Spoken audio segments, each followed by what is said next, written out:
Namaskar, welcome to Ekaksha.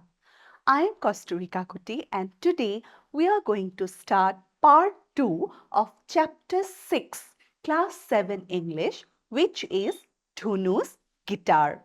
In this part, we are going to cover activity number 1, 2, 3, 4, 5 and some part of 6. Okay?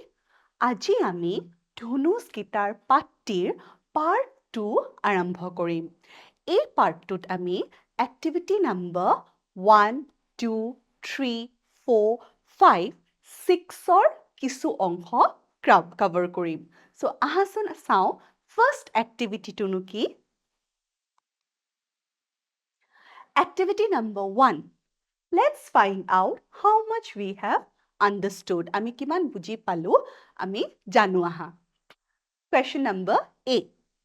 What is meant by the word profession? ইয়াতে সুধিছে profession মানেনো কি? এই প্ৰশ্নটো তোমালোকৰ 2 মাৰ্কৰ কাৰণে আহিব।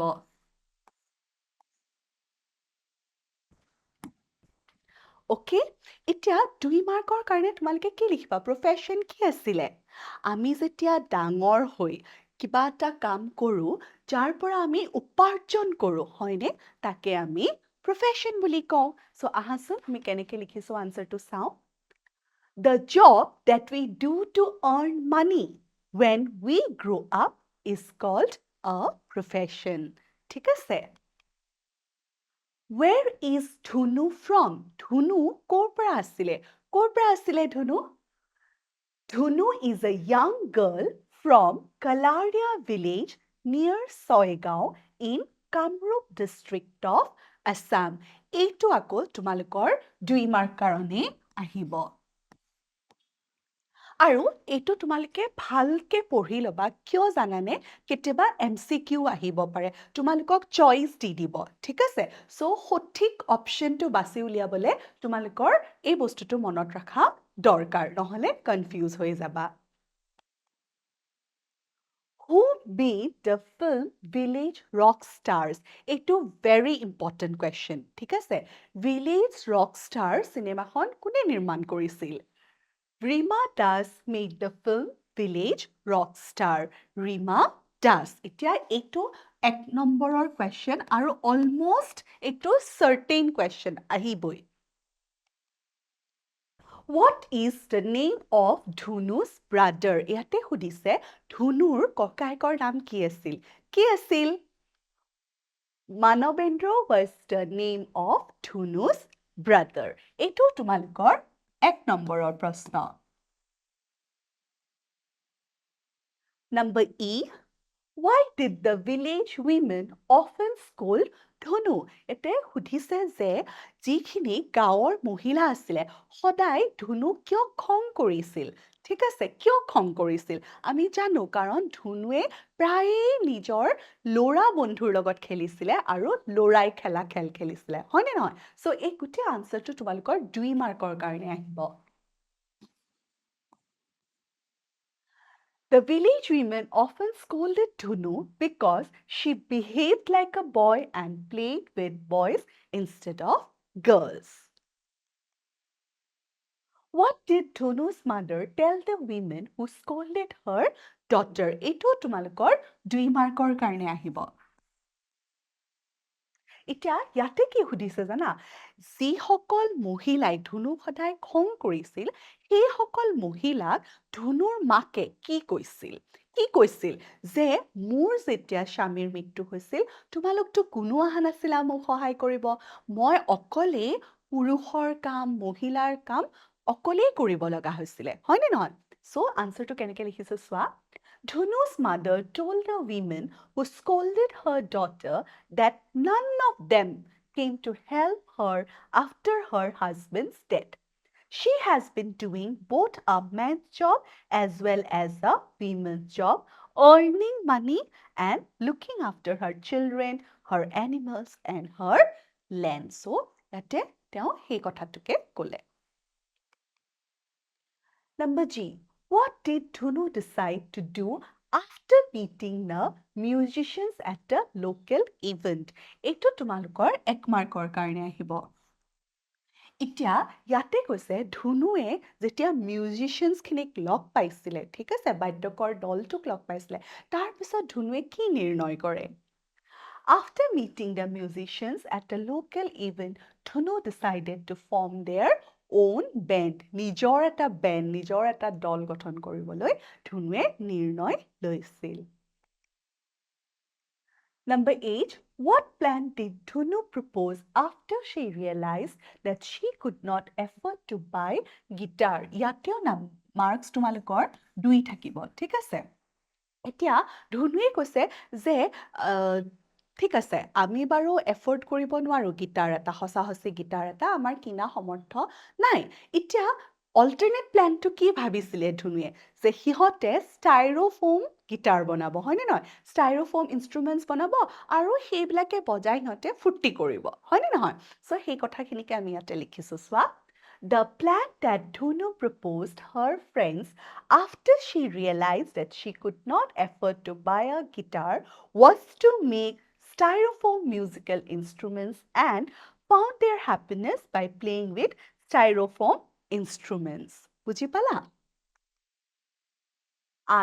Why did Dhunu start doing odd jobs around the village? ধুনুৱে গাঁৱৰ ওচৰে পাজৰে সৰু সুৰা কাম কিয় কৰিবলৈ আৰম্ভ কৰিছিল? এইটো তোমালোকৰ 2 মাৰ্কৰ কুৱেশ্যন। আৰু মই আনচাৰটো তোমালোকক অলপ দীঘলকৈ 2 মাৰ্কৰ কাৰণে দিছোঁ, কিন্তু যদি 1 মাৰ্ক আহে ইমান দীঘলকৈ নিলিখিবা, ঠিক আছে? অকণমান কনচাইজ কৰি লিখিবা এইখিনি কথাকে। The answer to আমি কি লিখিছোঁ চোৱা। Dhunu started doing odd jobs around the village because her mother did not have money in the bank to buy a guitar. এতিয়া কৈছে ধুনুৱে কিয় আৰম্ভ কৰিলে সৰু সুৰা কাম কৰা? কাৰণ যেতিয়া মাকক গিটাৰৰ কথা কৈছিলে, মাকে কৈছিলে তেখেতৰ তাত সিমান পইচা গিটাৰ কিনিবলৈ নাছিল। When she asked her mother for money to buy guitar, her mother told her that they would have to sell off Dhunu's goat to buy her guitar. আৰু মাকে কি কৈছিলে?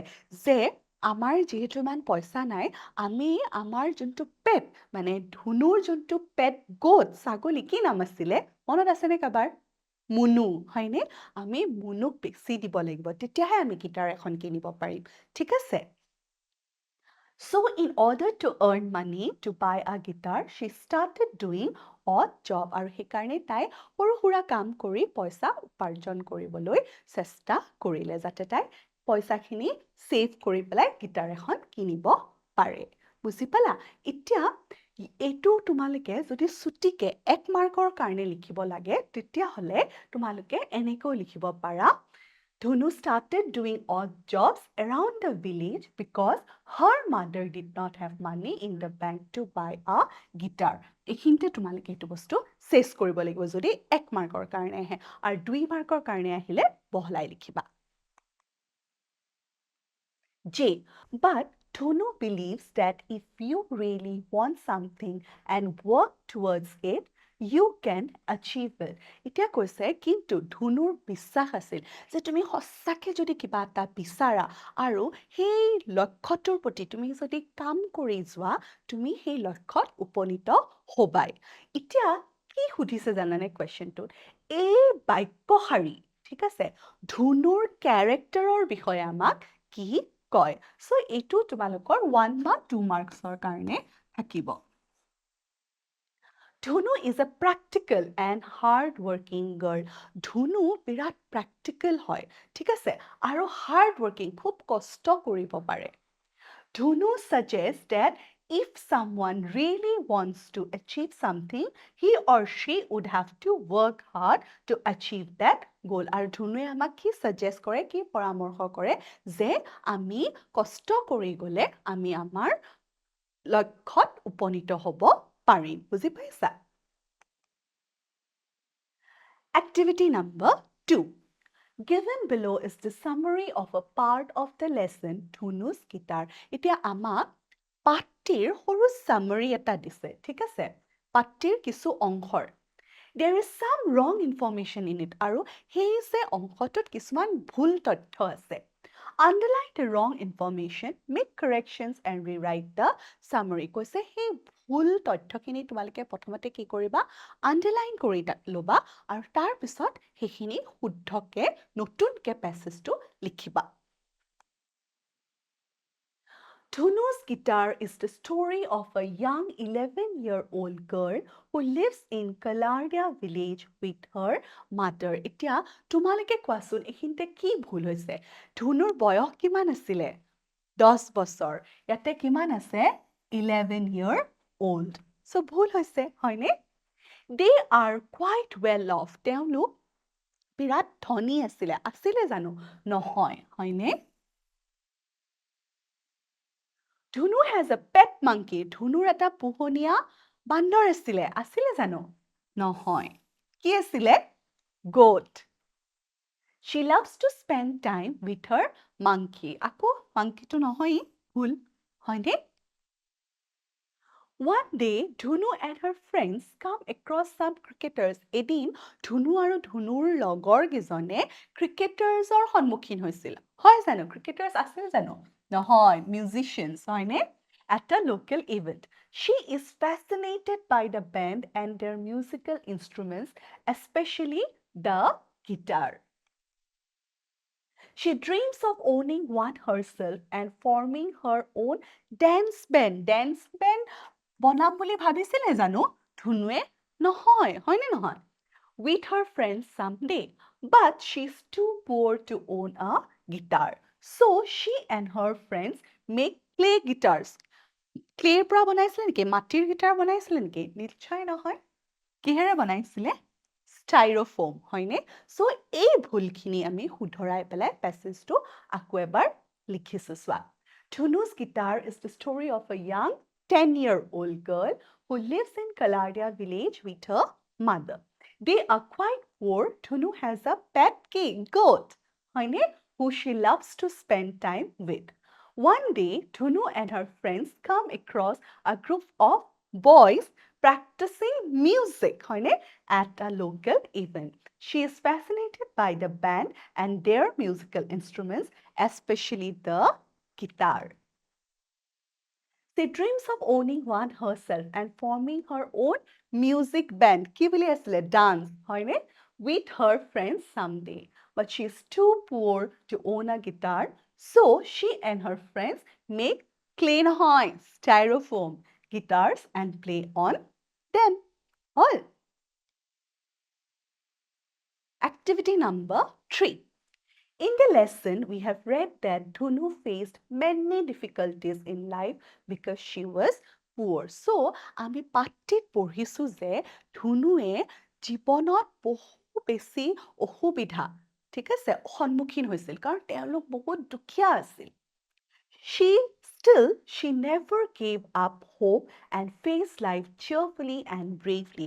আৰু আমি দেখিলো যে কথাবিটো কিন্তু কেতিয়াও ধুনুৱে আশা বাদ দিয়া নাছিলে আশা এৰি দিয়া নাছিলে আৰু সদায় লাইফটো cheerfully আৰু bravely সাহসিকতাৰে সন্মুখীন হৈছিল Write down a few adjectives to describe Dhunu's character and complete the word web given below. এতিয়া আমাক কিছুমান adjective দি এই word webটো fill কৰিব দিছে। ঠিক আছে? এইটো web কিয় কৈছে জানা? Web actually কি জানা? মকৰাৰ জাল দেখিছানে? সেইটোক কয় web। এতিয়া এই বস্তুটো অকণমান web জাল লগা নাই জানো? So এইটো কিহৰ web হয়? এইটো word web হয়। তাৰমানে শব্দৰ web হয়। You can add more arrows in the web if you wish. আমি আৰু ইয়াতে arrows দিব পাৰো কাৰ চিন মাৰি পেলাই আৰু বহুত বেছি ধুনুক describe কৰি adjective use কৰিব পাৰো so আমি ইয়াতে কি ইয়াতে দিয়াই আছে প্ৰথমটো দিছে brave নেক্সটটো দিছে optimistic আমি আৰু কি add কৰিব পাৰো চাও আহা hard working খুব কষ্ট কৰিছিলে ধুনুৱে হয়নে নহয় তাই স্কুল গৈছিলে আহি পেলাই মাকক সহায় কৰিছিলে আকৌ যেতিয়া গম পালে যে গিটাৰ কিনিব নোৱাৰে হিমান পইচা নাই অড জবছ কৰি পেলাই পইচা উপাৰ্জন কৰিছিলে হয়নে নহয় নেক্সট তাই খুব প্ৰ্যাকটিক্যাল আছিলে বাস্তৱিক ঠিক আছে প্ৰ্যাকটিক্যাল ট্যালেন্টেড আছিলে তাইৰ বহুত প্ৰতিভা আছিলে আণ্ডাৰষ্টেণ্ডিং বিৰাট বুজিছিলে মাকে যেতিয়া কৈছিলে মোৰ তাততো ইমান পইচা নাই তাই সেই কথাটো কিন্তু বুজি লৈছিলে ঠিক আছে অপটিমিষ্টিক তাই সদায় পজিটিভ ভাবিছিল ঠিক আছিলে তাই সদায় আশাশীল আছিল ডিলিজেণ্ট খুব পৰিশ্ৰমী ব্ৰেভ জানাই তোমালোকে সাহসী Activity number 4. Here are some things you have learned from the lesson. Complete the web with the information. One is done for you. এতিয়া কৈছে তোমালোকে এই লেসনটোৰ পৰা বহুত কথা শিকিব পাৰিছা ঠিক আছে এতিয়া আমাক সেই শিকা কথাখিনি লিখিবলৈ দিছে ঠিক আছে আমি কি কি শিকিব পাৰিছো চোৱাচোন we should not lose hope আমি কেতিয়াও আশা হেৰুৱাব নালাগে to achieve something we have to work hard কিবা এটা যদি আমি পাবলৈ বিচাৰো আমি নিশ্চয় কষ্ট কৰিব লাগিব we should be patient আৰু আমি কি কৰিব লাগিব সদায় ধৈৰ্যশীল হ'ব লাগে ঠিক আছে Activity number 5 We have found in the lesson that Dhunu met by chance a group of boys practicing music for a local event. আমি already লেসনটোৰ পৰা গম পাইছো যে ধুনুৱে কিছুমান ল'ৰাক লগ পাইছিলে যোনে এটা অনুষ্ঠানৰ বাবে মানে তোমাৰ থলুৱা অনুষ্ঠানৰ বাবে মিউজিক প্ৰেক্টিছ কৰি আছিলে হয়নে Dhunu was very happy to see the musicians আৰু সিহঁতক লগ পাই পেলাই ধুনু বিৰাট ফূৰ্তি পাইছিল You know that a person who plays music is a musician. So, তোমালোকে জানা যে যোনে মিউজিক প্লে কৰে আমি তেখেতসকলক কি বুলি কওঁ musician Do you know the names of other professions? এতিয়া আমাক আৰু বেলেগ professions আমি জানো নে নাজানো সুধিছে Fill in the blanks below with the appropriate words. So, চাওঁচোন আমি কোনকেইটা আমাক profession দিছে চিনাক্ত কৰিব First কৈছে a person who repairs shoes যোনে আমাৰ জোতা ঠিক কৰে মেৰামতি কৰে কি বুলি কয় cobbler হয়নে Next A person who repairs water pipes আমাৰ ঘৰৰ যেতিয়া পানীৰ পাইপ বিলাক বেয়া হয় তেতিয়াও আমি এজন মানুহক মাতো তেওঁক কি বুলি কয় a plumber হয়নে A person who operates the controls of an aircraft especially as a job যিজন মানুহে aircraft চলায় ঠিক আছে তেওঁৰ পেশা হেতু তেওঁ কি বুলি কয় pilot A person whose job is to take care of people's teeth আমাৰ দাঁতৰ কিবা প্ৰবলেম হলে আমি ক'ত যাওঁ কাৰ তাত যাওঁ dentist A person who makes repairs or sells articles made of gold সেইজন মানুহ যোনে তোমাৰ সোণৰ বস্তু বনায় মেৰামতি কৰে ঠিক আছে সো তেওঁক আমি কি বুলি কওঁ goldsmith A person who can do magic tricks যোনে magic কৰিব জানে কি বুলি কয় magician বা illusionist ওকে ইয়াতে তোমালোকে magicianও ক'ব পাৰা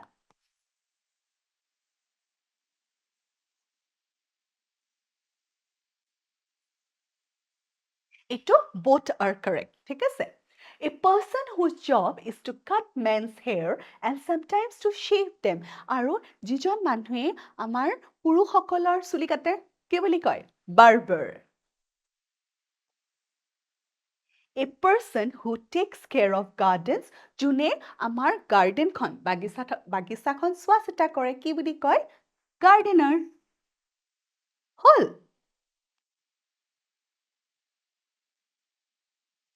Activity number 6.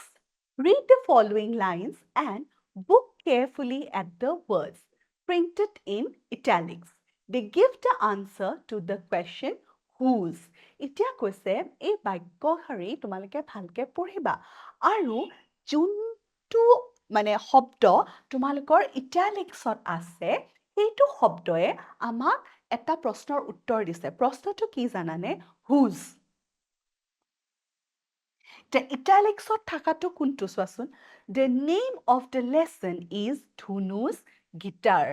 So, Dhunu's guitar টো আমাৰ italicsত আছে. Question টো আমাৰ কিহৰ answer পাইছো? Whose guitar? Car guitar? Dhunuৰ guitar. B. Dhunu's mother had to look after her children single-handedly after her husband's death. এতিয়া ইয়াতে কোনকেইটা বস্তু তোমালোকৰ ইয়াত আছে ইটালিক্সত আছে এটা আছে ধনুষ আৰু এটা কোনটো আছে হাজবেণ্ডছ হয়নে the question to কি whose mother Dhanush mother whose dead কাৰ মৃত্যুৰ পিছত husband's dead বুজি পালা The children's fun is cut short as the monsoon months begin. ইয়াতে কোনটো ইটালিক্সত আছে? The children. এতিয়া কৈছে কাৰ fun? কাৰ ফুৰ্তি ফাৰ্তা শেষ হ'ল যেতিয়া বাৰিষা আৰম্ভ হ'ল? The children's. The words Dhanush, husbands, and children's are said to be in the possessive form. আমি possessive form ইয়াৰ আগতেও পাইছো. The possessive form of a noun or pronoun shows ownership or association. এইটো মই তোমালোকক আগতে বুজাইছো হয়নে possessive form. With the addition of an apostrophe, the apostrophe কাক কয় এই চিনটো দেই এইটো. A noun can change from a simple person, place or thing to a person, place or thing that owns something. এতিয়া ইয়াতে কি কৈছে চোৱা আমি apostrophe টো দিলে এটা simple ঠিক আছে এটা simple person, place বা thing আমি কিহত চেঞ্জ কৰি দিব পাৰো এনেকুৱা এটা person, এনেকুৱা এটা place, এনেকুৱা এটা সময় যাৰ কিবা এটা আছে for example তোমালোকক যদি মই কওঁ ধুনু simple ধুনু হয়নে কিন্তু মই যদি ধুনুত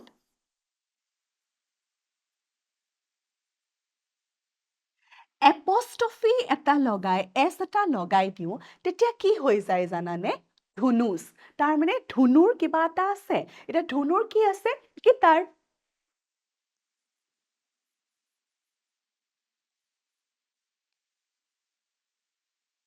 বুজি পালানে next Here are a few different ways to form the possessive of a noun. Ita aru beleg amang thoron dise jar dara ami eta simple noun form ki koribo paru ownership dibo paru.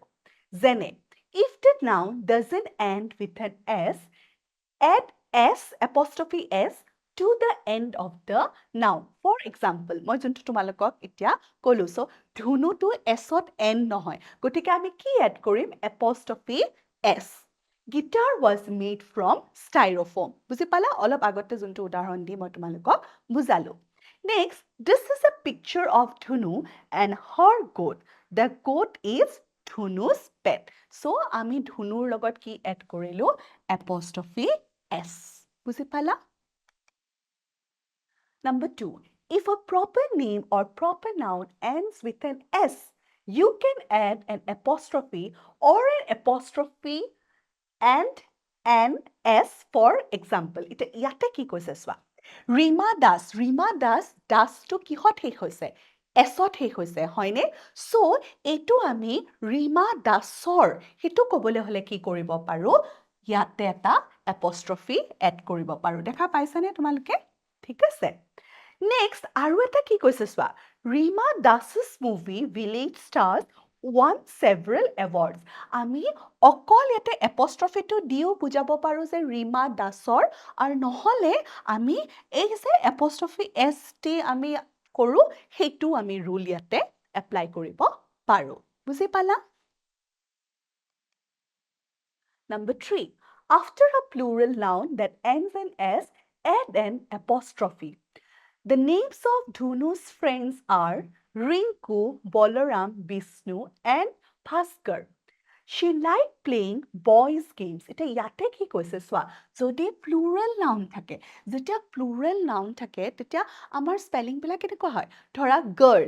Girl to plural bohu সংখ্যক কৰিবলৈ গলে আমি কি কৰিম girls ঠিক তেনেকে boy boys হয়নে এটা তাতে আমি apostrophe টো কোড দিম আৰু কেনেকে দিম সোৱা She liked playing boys games. তেতিয়া আমি apostrophe টো ইয়াতে দিলো বুজি পালা Next activity Now fill in the blanks using the correct possessive form.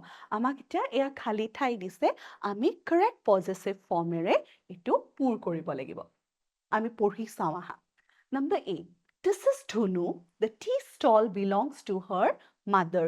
এয়া ধুনু আৰু এই tea stall খন তাইৰ মাকৰ The tea stall belongs to কি হ'ব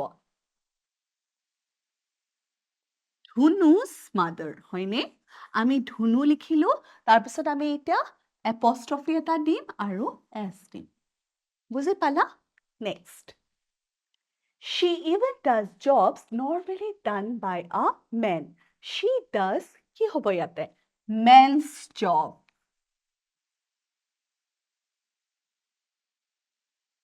Next, Bhaskar is a friend of Dhunu. Dhunu is Bhaskar's friend.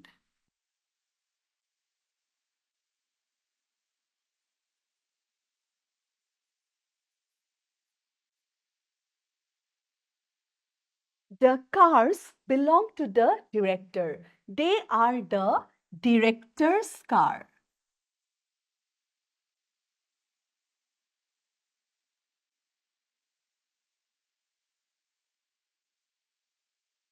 They made 4 styrofoam cutout guitars. The dash colors are red.